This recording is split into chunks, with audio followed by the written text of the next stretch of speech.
Ақторғын, қызым, Анашым, жүр, тауықтарға жем шашып келейік. жарайды анашым.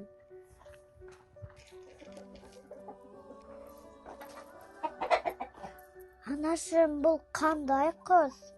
Қызым, бұл құс тауық деп аталады. Анашым, мынау не?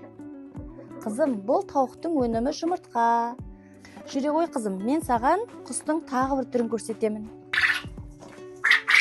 Анашым, бұл кішкентай құс екен. Иә қызым, бұл құс бөдене деп аталады.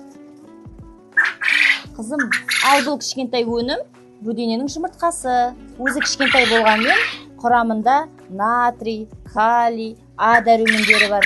Олай болса, мен ертең балабақшаға барып, Жаңылсын апаймен мына екі жұмыртқамен тәжірибе жасайын деп тұр. Жақсы қызым. Сәлем достар. Бүгін біз қызықты тәжірибе алаңына баруға дайынсыңдар ма? Иә. Ал достар, бүгін біз тәжірибе алаңына келдік. Алдымен біз бөдене жұмыртқасына және тауық жұмыртқасына зерттеу жасаймыз. Тәжірибе жасау үшін бізге нелер керек?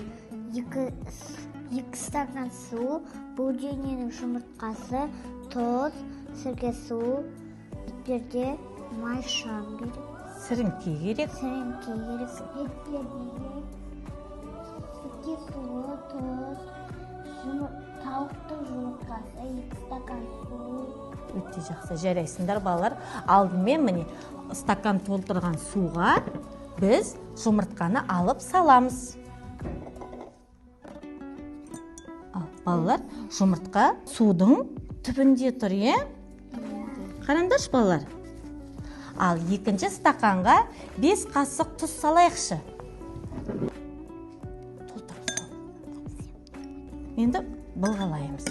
Апай, судың түсі өзгеріп кетті. Әрине, оған біз тұз салдық, сондықтан судың түсі өзгереді. Оны былай тұзын ерітіп алдымен, содан кейін жұмыртқаны салып көреміз. Салып қарайық жұмыртқаны.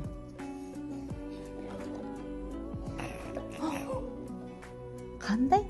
Балалар, екінші стакандағы су жұмыртқа судың бетінде қалқып тұр. Жаңылсын апай, неге жұмыртқа судың бетінде қалқып тұр? Суға тұз салған кезде Ақторғын, судың тығыздығы арттырылып, жұмыртқаның тығыздығынан көбейеді.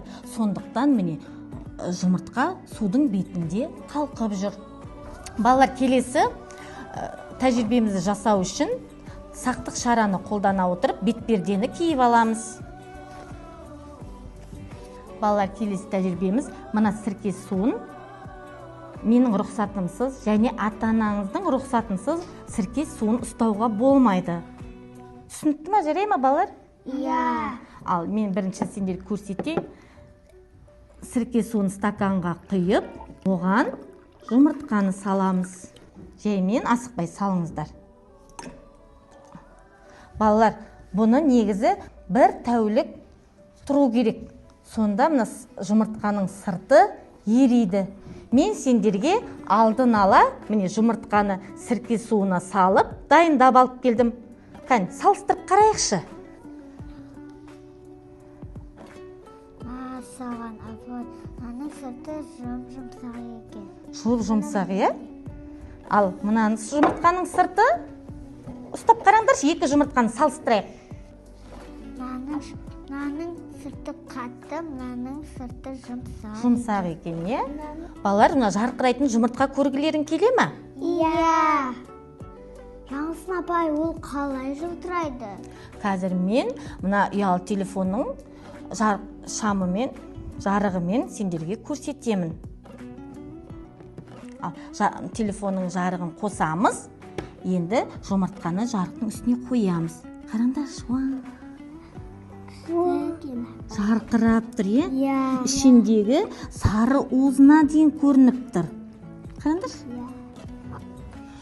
Балалар, бүгінгі сендерге тәжірибеміз ұнады ма? Иә.